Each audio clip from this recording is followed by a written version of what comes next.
Edwardian factory workers were often poorly paid, worked long hours and endured unhealthy conditions that were, oftentimes, dangerous. In the early 1900s, there were few people in public life speaking up for the plight of the factory worker. There was a woman, however, who was prepared to expose these conditions to the middle and upper classes from which she belonged.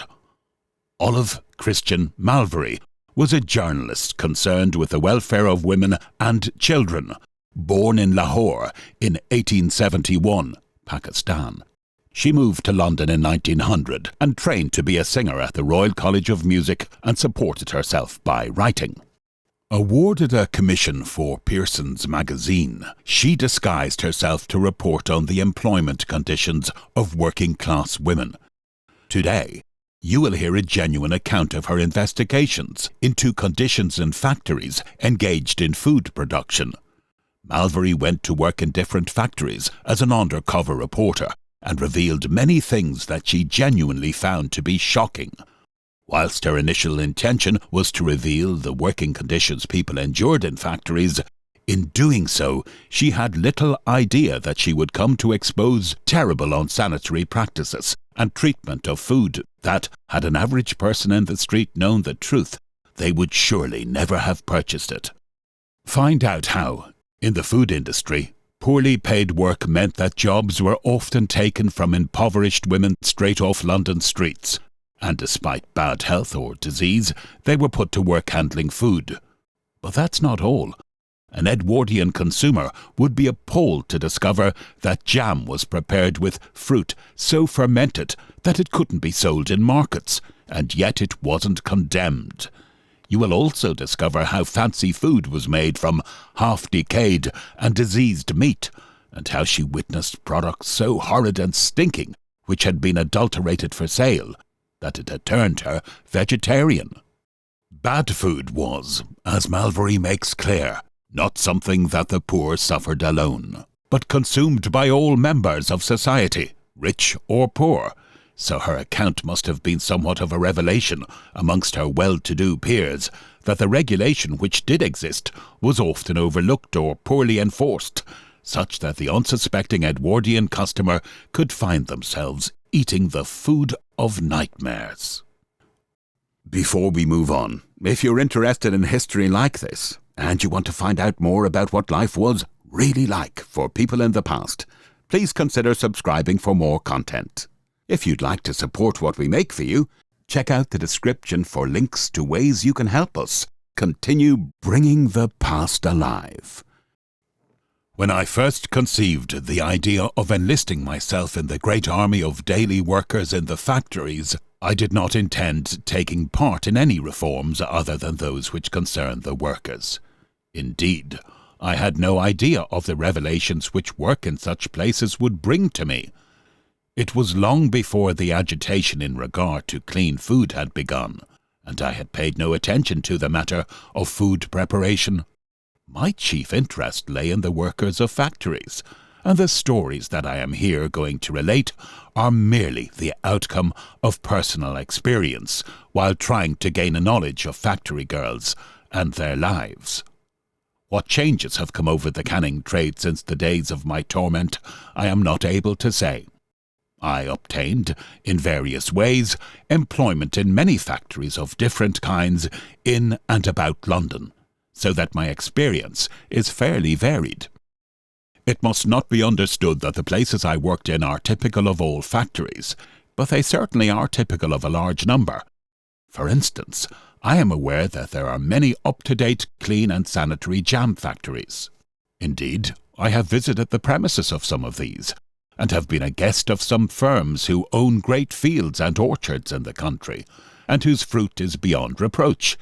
But the proprietors of the jam factories I worked in during my investigations owned no fruit gardens of their own. They bought in the cheapest markets and sold in the dearest. There is only one consolation which comes to those who work in such places, and that is that even wealth does not protect people from the dirty and disgustingly manufactured stuffs sent out from these places.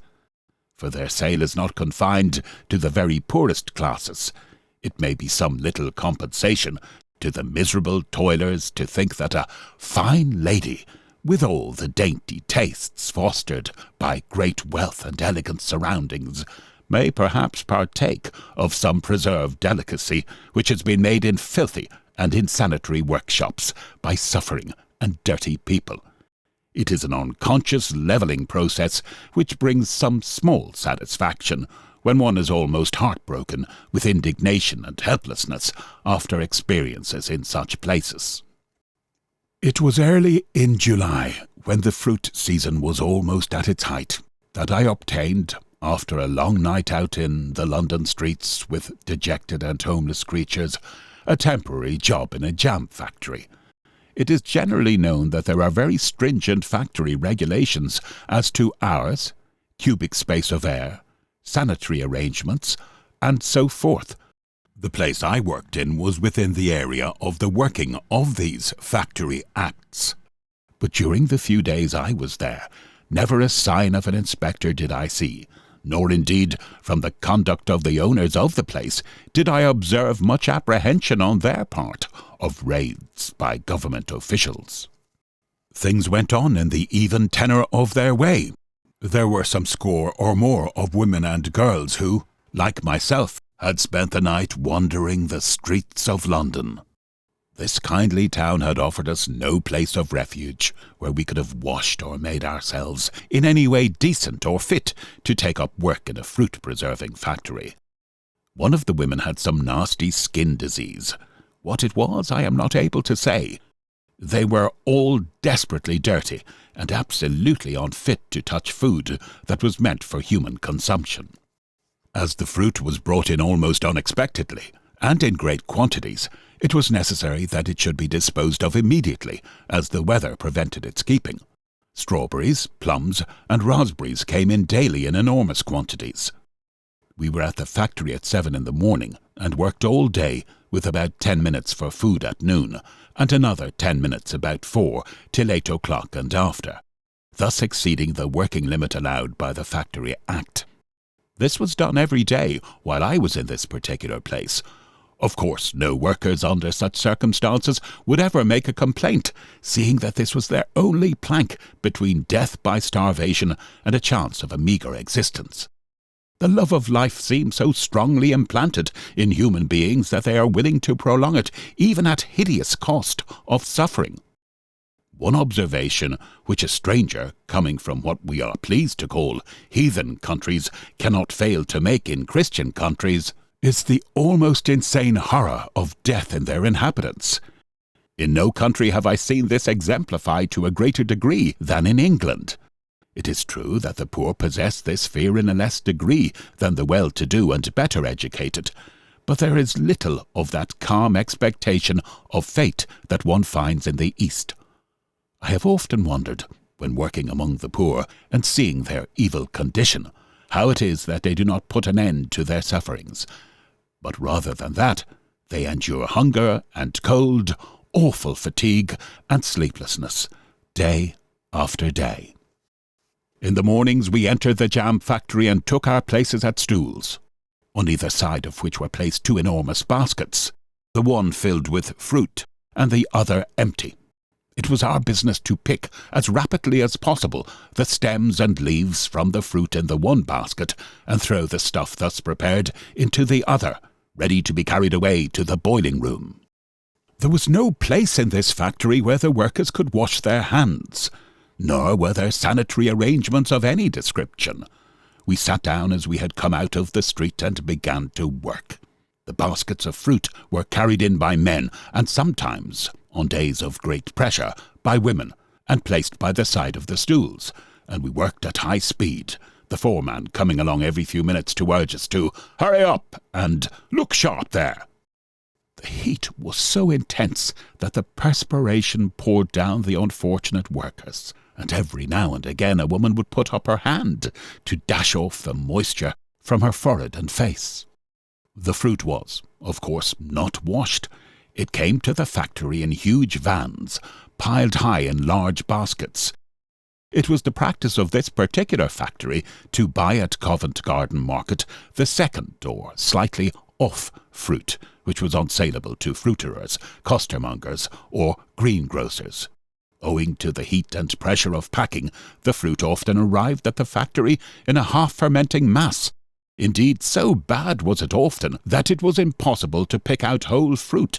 All we could do was to take up the mess by handfuls, pick out any leaves or stems that were prominent, and throw it into the next basket in a sort of pulp. Now this firm was by no means an unknown or poor one. Not very long ago I noticed with some amusement a case in the papers where several hundredweight of fruit, designed for a factory, was seized by the inspector. A case was made, and the manager appeared in court, dreadfully distressed, of course, that such a thing should have taken place, declaring that it was entirely an accident, and that on arrival at the factory the fruit, when discovered to be in a bad state, would inevitably have been destroyed. A small fine was inflicted, and the fruit confiscated. No one, of course, took any further notice of the matter. The incident amused me, because it was a common occurrence for fruit to arrive at the factory where I worked in such a state that any decent person would have considered it unfit for human consumption. Our wages never exceeded 7 shillings a week, which was considered an extremely high rate of pay, though the hours of work were sometimes 12 or 13. The sugar used in the manufacture of these jams is almost invariably what is called grape sugar. That is to say, it is manufactured from beetroot, potatoes, or any other substance, yielding sugar, except cane. Another experience I had was in a marmalade factory. It was a well-advertised concern, and lay not far from London. The chief director of this factory, for it is owned by a small company, is a man of high standing in his church. He is noted for his charity and public beneficence, and indeed, he might well afford this exhibition of piety, since the working of his business costs him so little. In this factory are employed some 70 women and girls, and between 30 and 40 men, the women of a very low class, foul-mouthed and drunken. The men were more respectable and carried more responsibility. Their wages were not high, but they were engaged chiefly in superintending the work. Every room had a foreman. In all my experience of factory work I have continually heard the same complaint made where men are employed to supervise girls and women. It would not, of course, be polite to retell all that one hears of the evils arising from such a system, but it is sufficient to say that the fact has come to my own knowledge of 2 girls who, rather than give up their only means of livelihood, submitted to the wishes of the foreman under whom they worked. It is not pleasing to contemplate the closing chapters of such histories. In the marmalade factory more regard was paid to the hours of work, and as I entered here on what may be called the permanent staff, I did not see so much of dirt among the actual workers. The working space was very limited, and the atmosphere anything but pure, owing to insufficient ventilation. I was never able to find out where the oranges were bought, and I cannot give as authentic the story in common circulation in the factory, that the great quantities of orange peel which I myself saw brought in were swept off the streets. I had no means of verifying this statement, but this I do know, that the oranges which came in great baskets piled one on top of the other in the company's own vans were often in a state of decay. One morning the consignment of fruit for the day's boiling was so bad that the workers made open jokes about it when the foreman was not too close. One basket of oranges which I had the pleasure of unpacking and counting contained fruit so bruised and crushed down, and evidently of such age, that there was a growth of greeny-white mildew on the top and between each layer. I pointed this out to the foreman, and was promptly told that that was no concern of mine, and that if I could not find my own business there were others as could. The curious part of the food-preserving trade seems to me the marvellous way in which the ingenious owners of these factories can turn out quite nice-looking stuffs from half-decayed and diseased material. Of course, there are the usual dyeing and other processes, and these have evidently been brought to such a state of perfection that, in appearance at least, the prepared articles give no hint of their unsavoury origin. This, I think, might be considered a tribute to the progress of modern science in the matter of food adulteration. I was particularly struck with the brutalizing effect factory life seems to have on married women. These are often of a most degraded type. They are offensive personally and use vile language. As a rule, their homes are miserable hovels. In India and Arabia, the conditions among married women in factories are very different to those obtaining in Great Britain. In those countries, the married women, who work almost invariably, keep their earnings for themselves. Often the factory workers own a considerable amount of silver jewellery, which is, of course, an Eastern way of saving money. The women who have babies are given an opportunity to feed their little ones, who are brought to the factories. There is no destruction of child life or degradation, as there is in Christian countries. The factories, too, are open and airy places. After my experiences in the jam and marmalade factories, I sought other places where I might make further investigations, in order that my experiences should not be one-sided. So it was that during my tours of discovery among the labouring and outcast people, I ventured, among other experiments, upon a term of service in a butcher's shop, and later, in order to learn something of the methods of trade exchange in this country, I became a seeking purchaser of several meat shops, and also of a pork pie shop. It was not with a view to investigating the food trade, however, that I did this, but more with a view to ascertaining the conditions under which girls work in these places, and also to find out for myself some of the fraudulent methods of shop sale and exchange, of which I had heard a good deal at various times. These frauds have been many times exposed in the daily press. It is a matter of common knowledge how the unwary purchaser of a small tobacco store is introduced by an unscrupulous agent and taken over the premises by a wily proprietor. He is shown a few boxes filled with cigars and cigarettes, a few pounds of tobacco and other goods, which lead him to suppose that the whole stock is bona fide. When the purchase is complete, the victim discovers either that the back rows of boxes filling the shelves are empty, or dummy boxes, or that they contain such inferior brands that the value is depreciated to an almost imperceptible amount. A friend of mine, the manageress of a well-known club, to whom I was speaking in reference to the catering of this establishment, told me that she was once companion to a rich old lady in the country. The hobby of this woman was farming, and she bred cattle and sheep which she sold at considerable profit. The horrid part of the story, however, was the calm way in which my friend informed me that she never bought foreign meat because not only was the meat not as economical as really good home-killed meat, but the farmers and others who bred cattle for the market always sold their worst specimens to be killed and offered for public sale as foreign meat. The old lady who employed my friend had an invariable practice, when her sheep or cattle had tuberculosis or were in any way diseased, of disposing of them at a cheaper price to be sold as foreign meat. My experience of the meat trade in London caused me for a long time to become a vegetarian, and now when I use meat at all, it is only when it is bought at places like the Army and Navy stores, or similar concerns, who gain no advantage from selling inferior and miscalled offal to the public. I found it would be very difficult for me to really learn anything about the fraudulent disposal of petty shops unless I entered the market as a purchaser. With the help of a friend, I managed to get in touch with several small meat butchers in and about London, who had businesses for sale.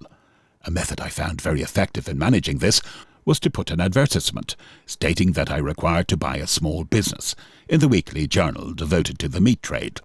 I usually had many answers each time, and was thus able to examine the workings of small butchers' businesses in various parts of the town. Then again, I obtained employment, also through the same paper, as bookkeeper in a butcher's shop, and it was during this period that I gained my knowledge of one side, at any rate, of the meat trade in this country. I worked as well in 2 meat-preserving factories, or rather one factory where preserved meats were prepared, and another where table jellies were manufactured. They were not model factories. At the time, I was filled with disgust and indignation at the way greedy and unscrupulous men made fortunes out of the unsuspecting public by providing them with vile substitutes for food. But having other work to do at the time, I did not use, except in a casual way, the great mass of information which I was able to collect during this period.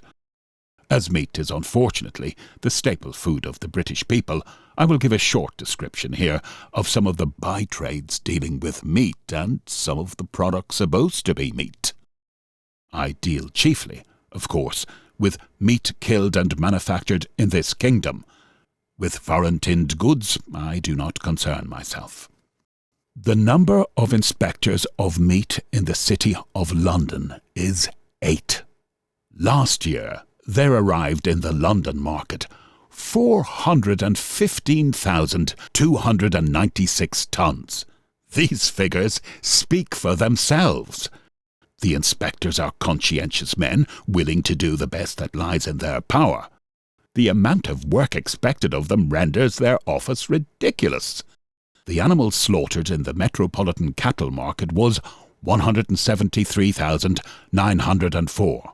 Of this number, 1,001 animals were condemned as totally unfit for food, at no less than 28 riverside wharves at which food is received. There has lately arisen a custom for the wholesalers to send vans direct to these wharves and have the goods delivered to the retailers direct, thus adding to the difficulties of meat inspection. After having given these illuminating figures, some of my later experiences may not appear so astounding as they might otherwise do. The meat-packing factory I worked in was owned by a large company and a very rich one. It is run in a name that has been familiar for many years to the British public. Among other abominations which arrived in this factory were enormous cases of meat, tongues, sheep's hearts, and livers, which were delivered here from America and other places. There is a class of goods which is called facetiously in the trade Bulgarian atrocities. This consists of sheep that come from Servia. They are frozen and often arrive in London in very indifferent condition. Indeed, the consignments are of such poor quality that they have earned the title Bulgarian atrocities. On one occasion there came into the factory where I worked 4 enormous wooden cases containing tongues and sheep's hearts, which were mildewed over and smelt so fearfully that the odour made one physically sick. The whole air was polluted by the smell from these horrid cases, and yet every scrap of that diseased offal was used in the preparation of potted tongues and savouries of different kinds. It is necessary, during the process of preservation, to season these goods very profusely, and also to use various dyes in order to bring the pulped meat to a proper appearance. Recently, a noted analyst described in the London press how it is possible to preserve and pack animal matter in a state of early decay without causing the tins wherein it is packed to bulge or show any sign of the generation of gases or decomposition. I know, from my own observation of the stuffs packed in this factory, that this statement is absolutely correct, for the food preserved and packed was so effectually doctored that no further decomposition took place. Once the tins were hermetically sealed, large quantities of these preserved materials were sent abroad to firms of quite well-known reputation. The girls and women with whom I worked were case-hardened. They were among the lowest and most miserable specimens of humanity that I have come across. No woman or girl in this particular factory earned more than 15 shillings a week, and indeed, the average wage was between 8 shillings and 11 shillings. I did not notice any definite disease among the workers, but their bodily condition was so extremely unsavoury and disagreeable that, added to the hideous smells of the animal matter that was being preserved, it rendered life almost intolerable. The airspace for the workers was of course not anything like as great as that prescribed by the Factory Act. Ventilation was insufficient, and the condition of the factory itself unsanitary. It is true that in this case they had one domestic office, which could be used by the hands. What its original condition was, I am unable to say, but owing to the number of people using it, and the character of the people themselves, who are not blessed with any large sense of decency, it became absolutely impossible. In this place, amid a perfect miasma of stench and animal organisms, was prepared food, which was placed upon the market and retailed to the unsuspecting and careless public.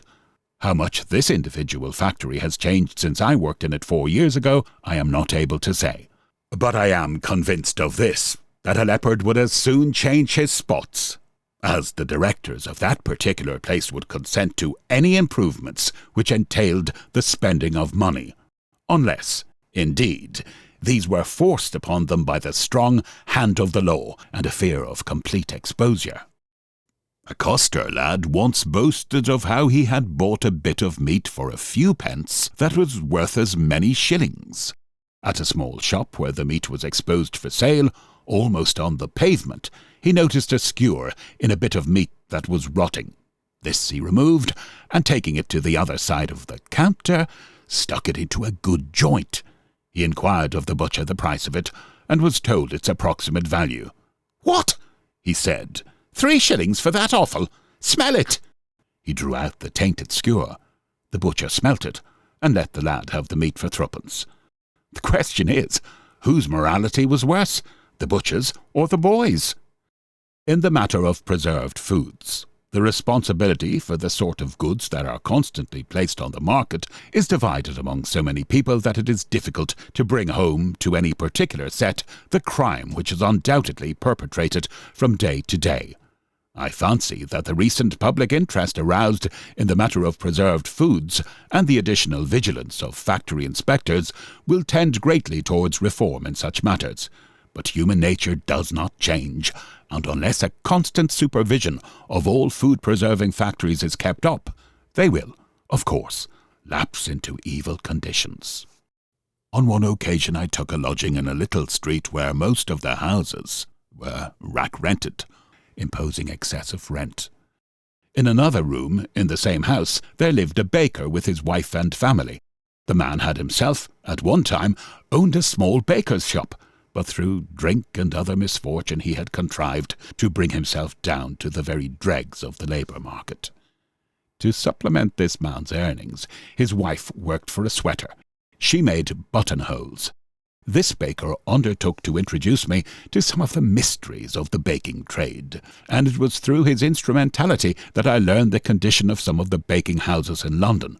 It is true that these were not of the best class, but it is equally true that people who use cheap tinned meat are not of the richest class either, and surely the customers of the one class are of no less value than the customers of the other.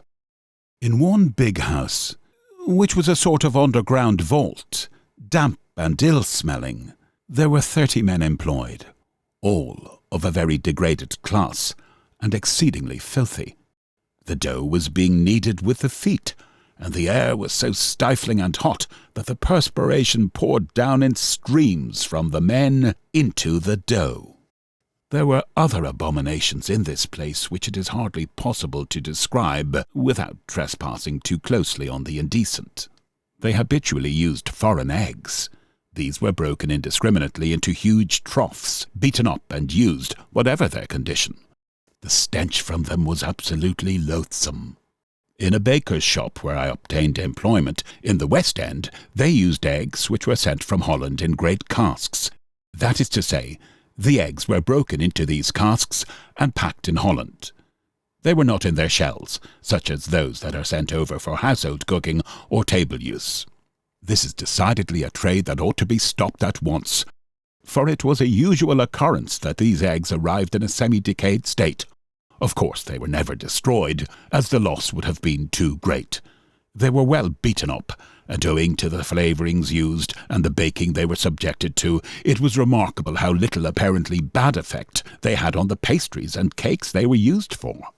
In a meat-packing factory, also in London, I saw tongues and pork that came in for pressing and to make brawn, meat set in jelly, actually in such a decayed condition that they were falling to pieces, and the smell was shocking. In this factory we were paid shamefully low wages, and we constantly worked longer hours than the law allows. The staff was reinforced in the heavy season by relays of tramps from the gutters and riverside. Their usual bodily condition was offensive and beyond description. These people were employed to handle the food which the British public paid a good price for, without requiring any assurance as to its purity and fitness for consumption. For myself, with my intimate knowledge of some of these factories, I would inquire very particularly as to the brand of preserved food I was invited to consume, and would need an assurance that the factory where it was manufactured was open to any of the public who cared to visit it.